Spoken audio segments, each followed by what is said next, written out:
السلام عليكم ورحمة الله وبركاته.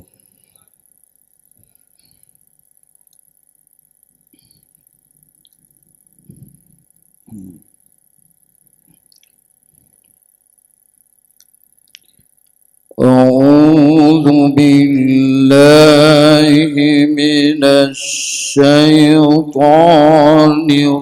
الرجيم.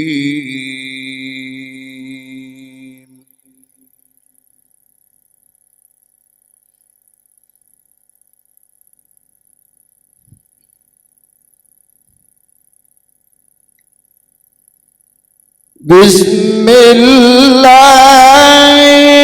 الرحمن الرحيم.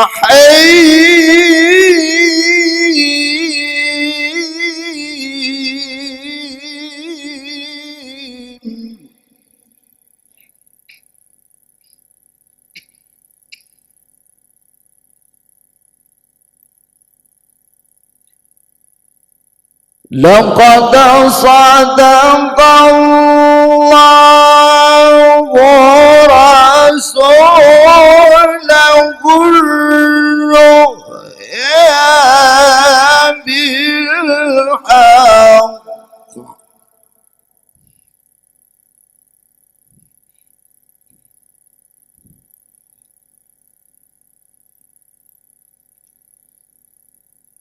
لتدخلن المسجد الحرام إن شاء الله آمنين.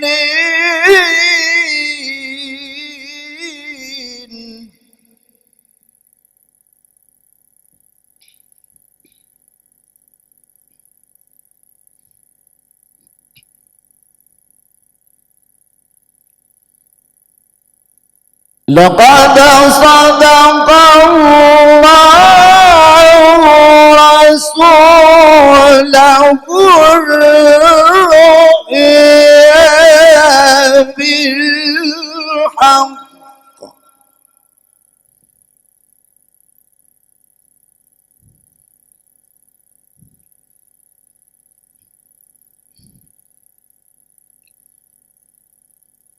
لتدخلن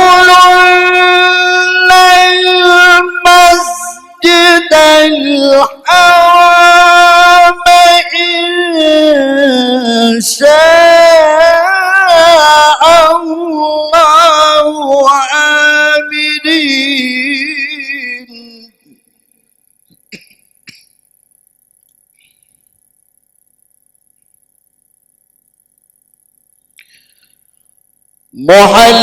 محلقين رؤوسكم ومقصرين لا تخافون.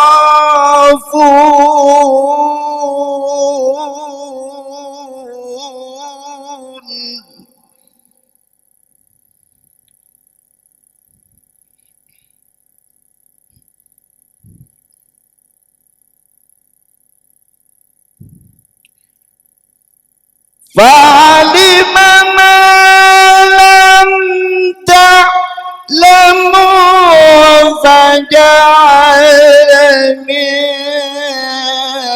دون ذلك فتحا قريبا.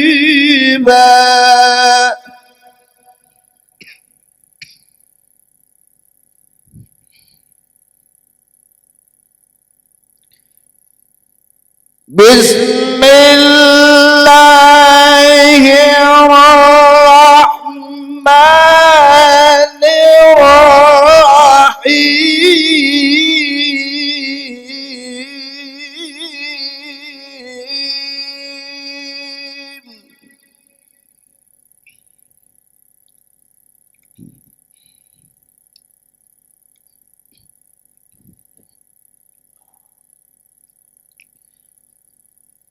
أقم الصلاة لدروك الشمس إلى غسق الليل وقرآن الفجر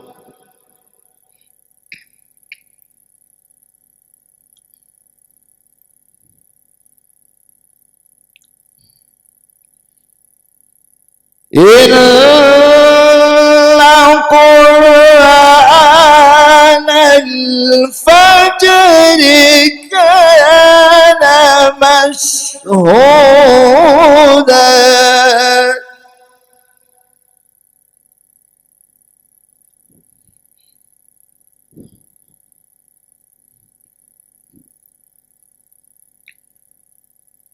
ومن الليل فتهجد به نافلة لك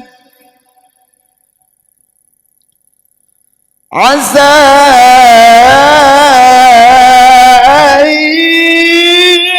يبعثك ربك مقاما محمودا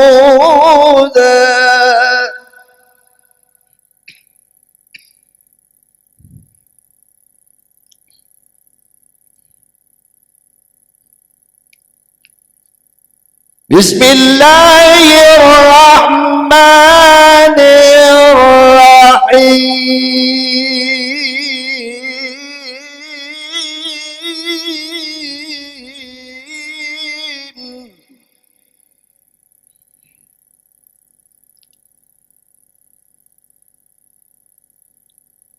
لقد كان لكم في رسول الله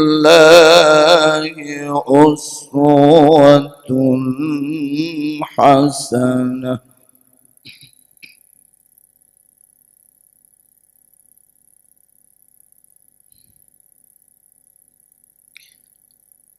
لمن كان يرجو الله واليوم الآخر وذكر الله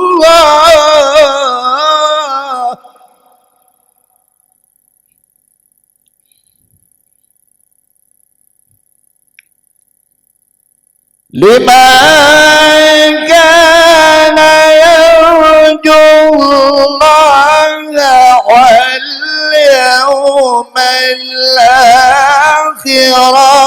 وذكر الله كثيرا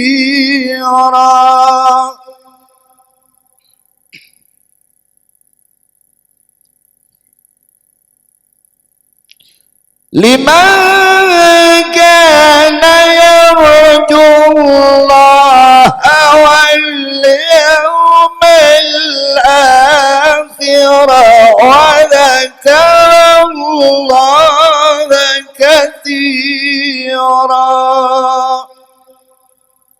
صدق الله العظيم. Assalamualaikum warahmatullahi wabarakatuh.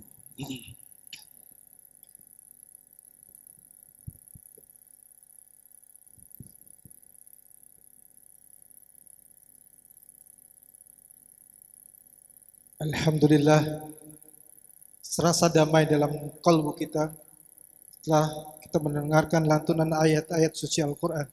Semoga kita yang mendengarkan dan yang membacakan mendapatkan hidayah serta keberkahan dan ketenangan dalam kalbu kita masing-masing.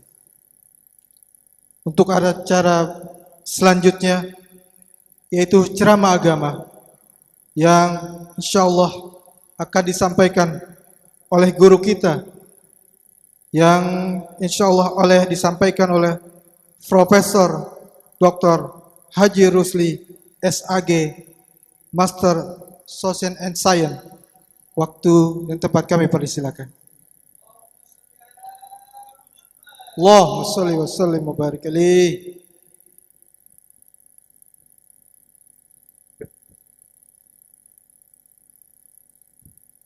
Assalamualaikum warahmatullahi wabarakatuh.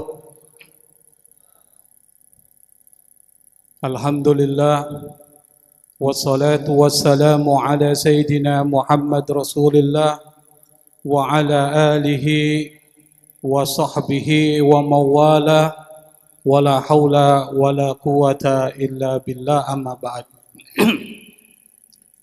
Yang saya hormati dan muliakan para alim ulama yang insya Allah akan hadir pada kesempatan maulid ini, muballigh kita Ustadz Subki Al-Bughuri, yang sebenarnya yang akan memberikan tausiah itu adalah Ustadz Munawir asli, tapi karena beliau ada halangan maka kemudian digantikan oleh Ustadz Munawir Ustadz Al-Bughuri.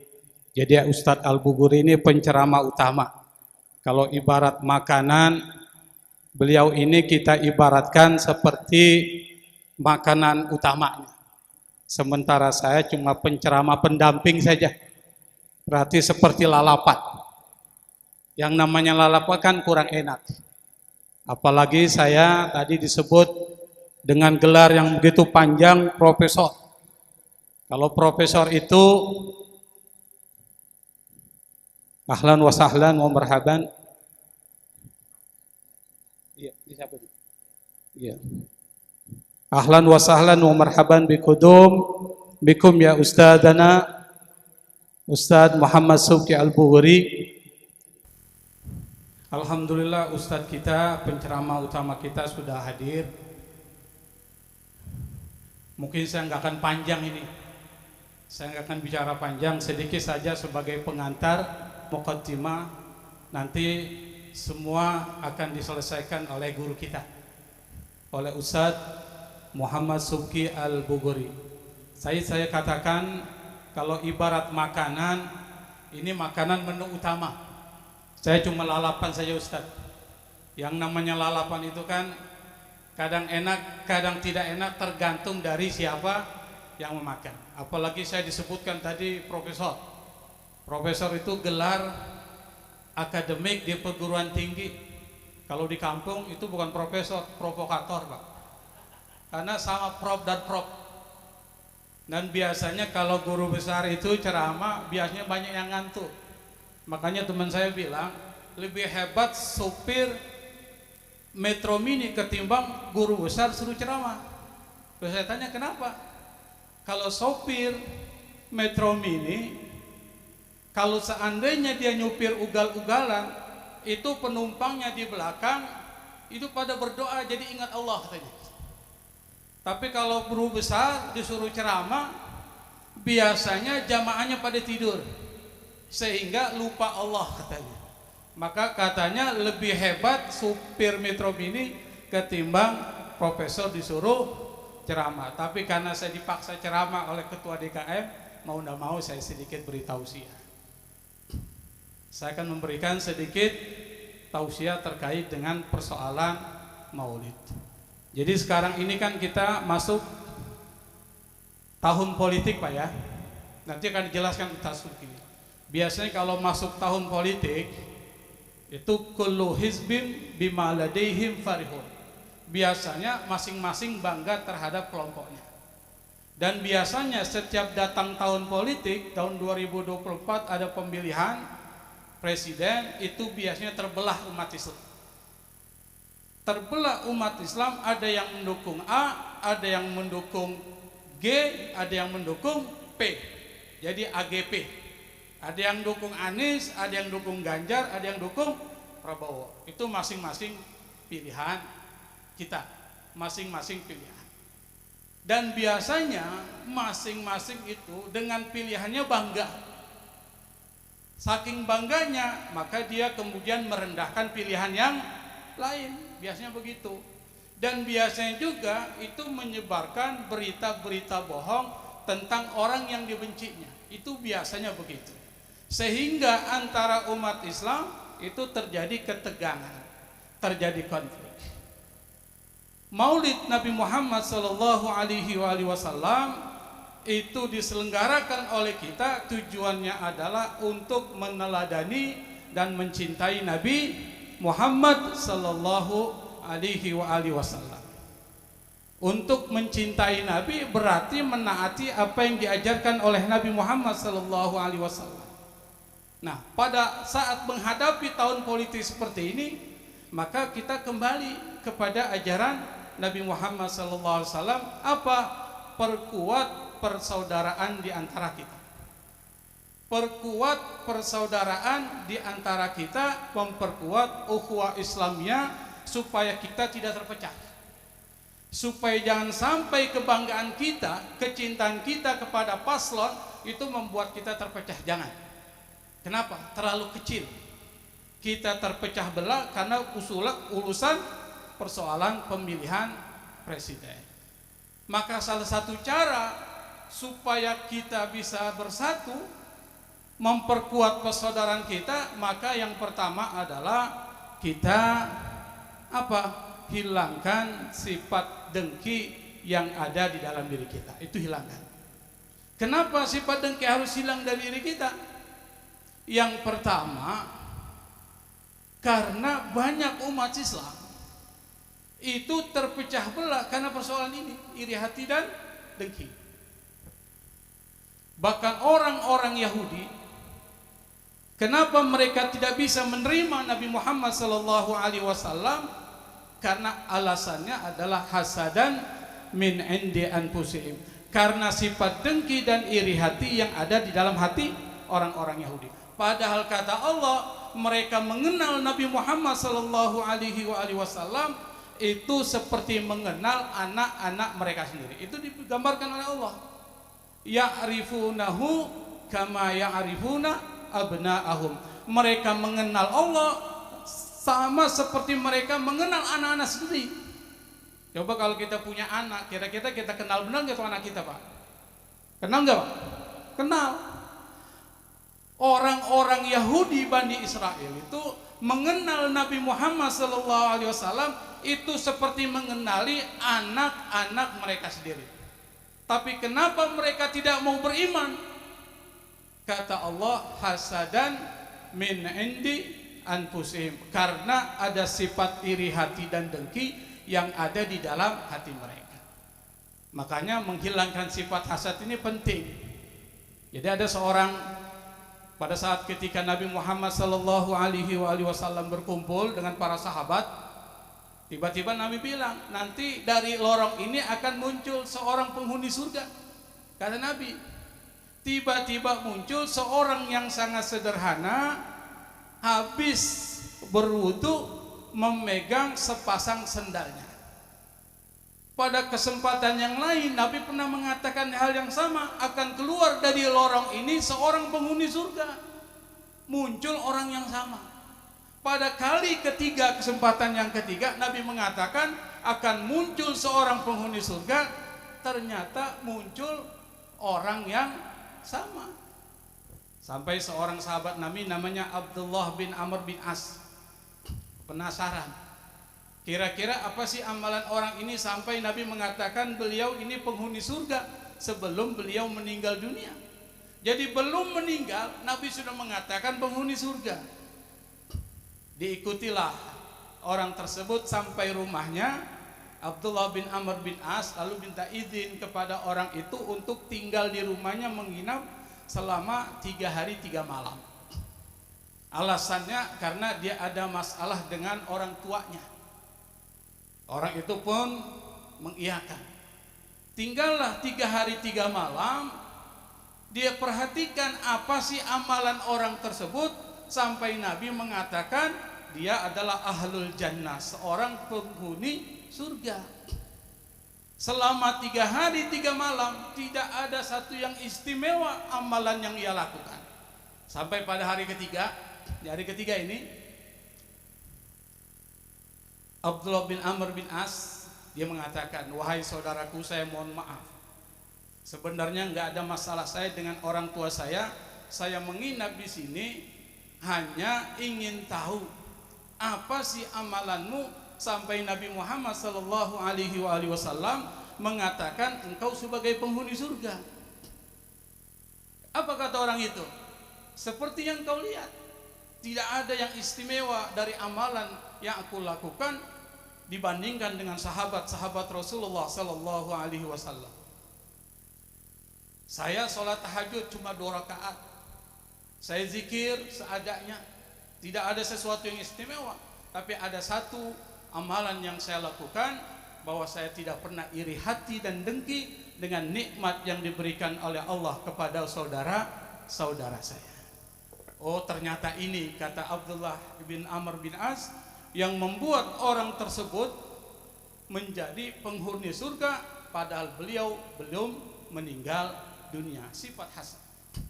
Makanya kalau kita ingin tahu apa sih ciri sifat hasad yang membuat umat Islam terpecah, cirinya cuma satu, Pak.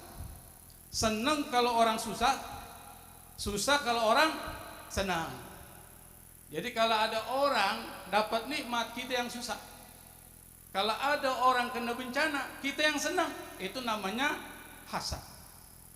Gampang ukurnya. Ada tetangga kita beli motor, kita yang sakit kepala, kita pikirin.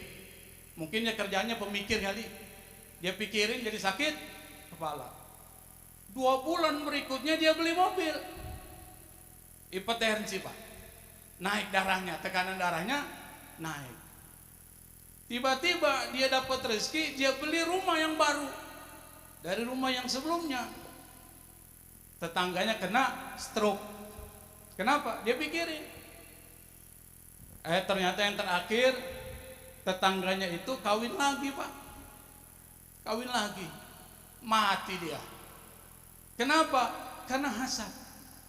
Dia pikirkan. Maka Nabi mengatakan, al-hasadu ya'kulul hasanat kama ta'kulun narul hatab. Jadi sifat iri hati dan dengki itu memakan kebaikan seperti api memakan kayu bakar. Kalau api ketemu kayu bakar, temannya udah pasti kebakar tuh api. Sama hasad itu membakar apa? Kebaikan-kebaikan yang kita lakukan, dan orang yang hasad itu kembali kepada yang hasad. Ada satu cerita, Pak. Ini semua pengantar saja, nanti dilanjutkan oleh mubalik kita. Kalau ini mubalik asli, Pak, saya mubalik palsu. Jadi harus bedakan juga. Pada zaman Khalifah Umayyah itu ada seorang khalifah namanya Al-Mutawakkil. Kalau nggak keliru, Khalifah Umayyah. Beliau ini terkena satu penyakit. Penyakit kalau sekarang disebut dengan tumor ganas. Dulu orang bilang bisul bernanah, tapi akut. Lalu kemudian dia panggil para tabib-tabibnya untuk membuat satu resep untuk menyembuhkan penyakit dari Khalifah Al-Mutawakkil. Tapi nggak ada satupun yang mampu menyembuhkan penyakit tersebut. Sampai ibunda dari Khalifah Al-Mutawakkil, dia tulis surat kepada seorang imam keturunan dari Rasulullah SAW min ahlil bait yang bernama Imam Al-Hadi. Jadi Imam Al-Hadi. Imam Al-Hadi ditanya di dalam surat itu, kira-kira apa sih resep untuk bisa menyembuhkan penyakit tumor ganas? Imam Al-Hadi hanya menulis, campurkan minyak zaitun dengan mawar. Jadi resepnya sederhana. Ketika surat itu diterima oleh ibunda Khalifah Al-Mutawakkil, lalu dikumpulkan para tabib, dia bilang, ini resep dikirim dari Imam Al-Hadi. Dan perlu Bapak ketahui, antara keluarga Nabi Muhammad SAW itu, ini dinasti Abbasiyah dengan dinasti Abbasiyah itu hubungannya nggak bagus. Dengan dinasti Umayyah hubungannya nggak bagus. Jadi kalau ada isu-isu terkait dengan pemberontakan dari keluarga Nabi, itu pasti akan menjadi isu yang sangat besar. Para tabib istana ini ketika membaca resep yang ditulis oleh Imam Al-Hadi, dicibirkan, direndahkan ini bukan resep ini. Sepanjang pengetahuan saya belajar ilmu kedokteran, kata tabib tersebut, tidak ada resep yang seperti ini. Akhirnya diabaikan. Sang ibunda dari Khalifah Al-Mutawakkil lalu dia racik tuh resep itu. Setelah selesai, lalu kemudian dia oleskan kepada bisul ganas dari Khalifah Al-Mutawakkil, akhirnya sembuh. Saking senangnya Khalifah Al-Mutawakkil, lalu dihadiahkan kepada Imam Al-Hadi 10.000 dinar uang emas. Ini para tabib istana muncul sifat hasad, iri hati, dengki. Dan sifat hasadnya bukan hasad yang pasif, tapi aktif. Gimana? Dia sebarkanlah isu bahwa uang 10.000 dinar yang diberikan oleh Khalifah Al-Mutawakkil dan diberikan kepada Imam Al-Hadi itu digunakan untuk melakukan pemberontakan. Sekali lagi saya katakan, isu yang sangat sensitif saat itu, isu politik, adalah adanya ketegangan antara keluarga Nabi Ahlul Bait dengan dinasti Umayyah. Sensitif. Maka kalau ada isu-isu seperti itu, pasti akan menjadi isu yang besar. Dan tabib-tabib ini tahu memainkan isu itu, memfitnah Imam Al-Hadi. Tapi Khalifah Al-Mutawakkil bukan khalifah sembarangan, dia khalifah yang sangat bijak.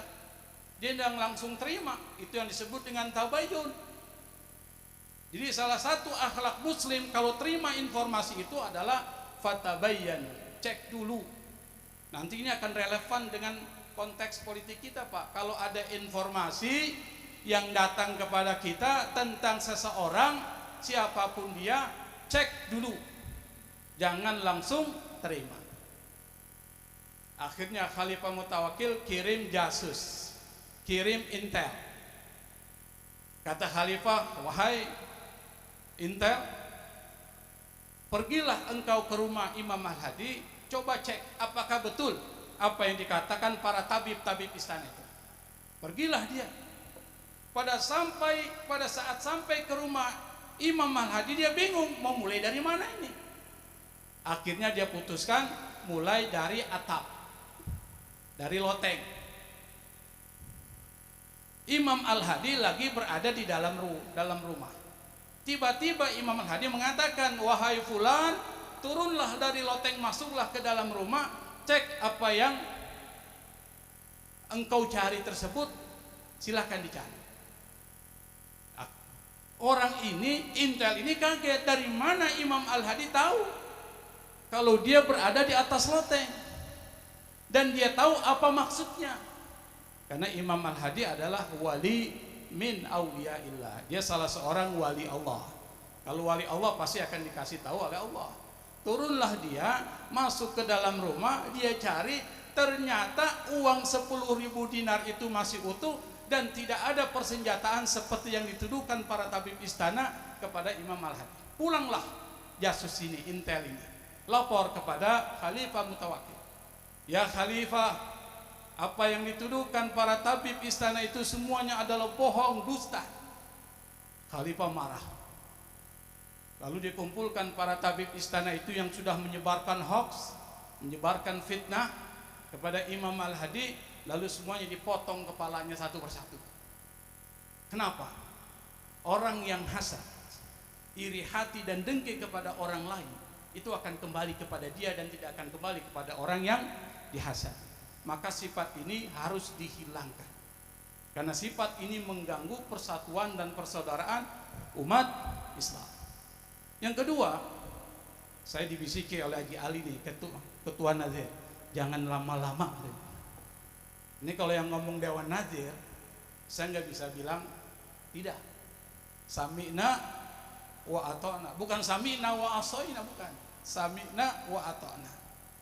Jadi yang kedua dan terakhir, langsunglah, supaya tidak ada persaudaraan kita itu bisa dihancurkan oleh orang. Yang kedua adalah jangan ngeremehin orang, jangan merendahkan orang. Apapun alasannya, jangan kita merendahkan orang. La tahtakir mandunaka falikulli syai'in masiyah. Jangan kalian rendahkan orang yang mungkin lebih rendah dari kalian. Kenapa? Falikulli syai'in maziyah. Karena segala sesuatu pasti ada keistimewaan, maziyah, keistimewaan. Saya berikan satu contoh. Ini ada satu cerita, Pak. Di satu kampung ada satu perlombaan yang paling unik di dunia. Ini perlombaan paling unik yang belum pernah ada di dunia manapun kecuali di kampung itu. Perlombaannya adalah tinggal di dalam kandang kambing selama 3 hari berturut-turut di dalam kandang kambing yang hadiahnya adalah 3 ekor kambing. Ini 1 ekor kambing harganya berapa nih, Pak? Mana Husein? Berapa Husein? Ini tukang kambing nih Ustaz, tukang kambing. Berapa tuh? 5 juta. Berarti kalau 3 ekor kambing berapa juta itu? 15 juta. 15 juta, Pak. Masyarakat pun tertarik semua. 15 juta lumayan ini. Di kampung 15 juta gede banget nih. Nah, di situ ada orang yang sering dibully oleh masyarakat kampung tersebut. Kenapa? Karena dia miskin, badannya bau, pakainya kumal, pokoknya susah lah hidupnya. Masing-masing coba mengikuti perlombaan tersebut. Satu orang masuk ke dalam kandang kambing. Baru hari pertama nggak sanggup dia keluar dari kandang kambing. Kemudian masuklah orang kedua ke dalam kandang kambing. Baru hari pertama nggak sanggup dia keluar.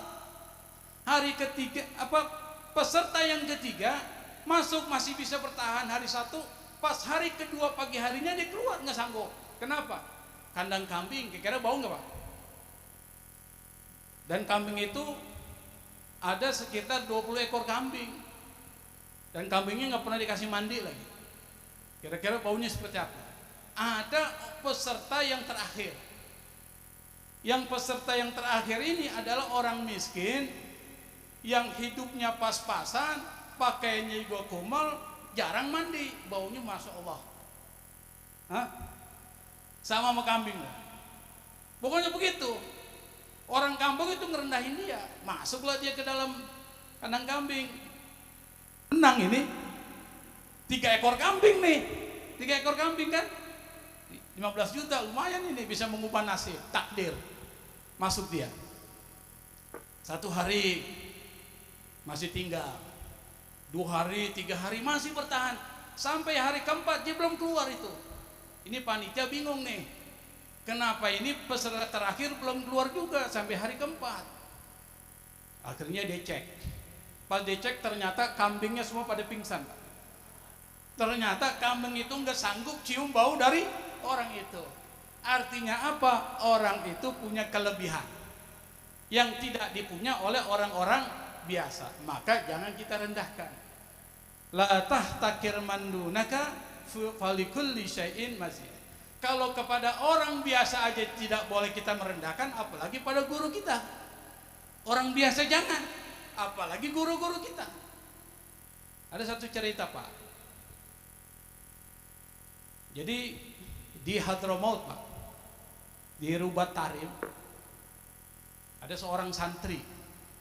Ini cerita fakta, bukan cerita seperti kandang kambing tadi, bukan. Ini fakta ini. Jadi ini bukan hoax nih. Tadi bercanda. Nah sekarang serius. Beliau ini ada seorang santri di Rubat Tarim itu sangat pintar, sangat cerdas. Kalau dia membaca buku langsung melekat di otak kita, beda dengan kita. Kalau kita masuk kuping kanan, keluar kuping kiri. Kalau ini melekat di dalam pikirannya. Bahkan kitab Tuhfatul Muhtaj yang ditulis oleh Ibnu Hajar Al-Haytami 4 jilid dihafal, Pak. Kalau sekarang sudah ada sampai 8 jilid disyarah atau diberikan tahqiq. Ini 4 jilid dihafal kata per kata sampai titik komanya dia hafal. Tapi dalam kitab kuning nggak ada titik koma. Dihafal semua itu. Dan dia termasuk orang yang paling dicintai oleh gurunya. Guru itu namanya Habib Abdullah bin Umar Asy-Syatiri. Mungkin kita pernah dengar kan? Habib Abdullah bin Umar Asy-Syatiri, bapak dari Habib Salim bin Abdullah bin Umar Asy-Syatiri yang baru saja meninggal, dan beliau ini tinggal dan menjadi pengasuh di pondok pesantren yang disebut dengan Rubat atau Ribat Tarim. Dan Tarim ini adalah tempat yang didoakan oleh Abu Bakar As-Siddiq, yang di situ ada tempat para wali Allah Subhanahu wa taala. Nah, ketika berlangsung satu pengajian, tiba-tiba santri ini yang begitu cerdas tidak ada dalam pengajian itu. Sampai Habib Abdullah bin Umar Asy-Syatiri tanya kepada teman-temannya, kemana si A itu? Biasanya dia ada di sana, itu di pojok situ. Kenapa sampai Habib Abdullah bin Umar Asy-Syatiri menanyakan? Karena biasanya santri yang paling pintar itu yang mendapat perhatian khusus. Jadi dia tahu. Kata teman-temannya, ya Habib, si A, si Fulan itu keluar dari pesantren sementara untuk mengajar di satu masjid, di satu kampung. Apa kata Habib Abdullah bin Umar Asy-Syatiri? Kenapa dia tidak minta izin sama saya? Kenapa dia tidak minta izin? Adab seorang muta'alim terhadap mu'alim, kalau ada apa-apa minta izin dong. Apalagi ini di pesantren, di sekolah. Apa kata Habib Abdullah bin Umar Asy-Syatiri? Biarkan saja dia ke sana. Ilmunya tetap di sini, orangnya di sana. Ternyata pada saat ketika santri dari Habib Abdullah bin Umar Asy-Syatiri mengajarkan kepada masyarakat di kampung itu, tiba-tiba ilmunya hilang. Tidak ada satupun yang ada dalam otaknya yang dia biasa sampaikan. Lidahnya keluh untuk menyampaikan ilmu. Sampai ulama yang ada di masjid itu bertanya, apa yang terjadi kepada engkau? Engkau ini kan orang yang cerdas, orang yang pintar. Sampai kitab yang paling sulit pun kau hafal. Jangan-jangan ada sesuatu yang terjadi kepada engkau? Kata ulama setempat di kampung itu. Apa kata dia? Saya keluar dari pesantren mengajar di sini untuk sementara waktu, tidak minta izin sama Habib Abdullah bin Umar Asy-Syatiri. Karena Habib bilang, biarkan orangnya di sana, ilmunya tetap di sini. Jadi ilmunya nggak keluar. Lalu orang itu bilang, minta maaf saja sama Habib Abdullah bin Umar Asy-Syatiri. Apa dia bilang? Saya gengsi untuk minta maaf sama Habib. Ternyata beliau pada akhir hidupnya itu diberikan azab oleh Allah Subhanahu wa taala, kehidupannya miskin di akhir hidupnya. Bahkan untuk membeli kain kafan saja yang sanggup. Kenapa? Nabi Muhammad sallallahu alaihi wasallam beliau pernah mengatakan kepada kita, dan ini menjadi pelajaran buat kita. Apa kata Nabi? Manis takhaffa bi ustadihi ibtadahullahu bi salasati asya. Barang siapa yang meremehkan, merendahkan gurunya, maka Allah akan uji dia. Allah akan berikan ujian kepada dia dengan 3 hal. Apa? Nasya ma hafidha. Dia akan lupa apa yang dihafalnya. Wa kalla lisanuhu, lidahnya keluh menyampaikan ilmu. Dan yang terakhir, wa taqara fi akhir hayati, dan dia hidup fakir di akhir hidupnya. Dan hadis ini terkena kepada orang tersebut. Apa? Karena keberkahan dari Habib Abdullah bin Umar Asy-Syatiri. Oleh karena itu, masuk tahun politik ini jangan sampai kita berpecah belah. Pilihan boleh beda, tapi jangan sampai pilihan yang beda itu membuat kita terpecah belah. Silakan Anda memilih siapapun, tapi kalau saya merekomendasikan yang dipilih adalah Anies Baswedan. Itu rekomendasi saya. Anda mau jalankan tidak, itu urusan masing-masing Anda. Wallahul musta'an, wallahu muwaffiq ila aqwamit thoriq, wal afwa minkum, wassalamualaikum warahmatullahi wabarakatuh.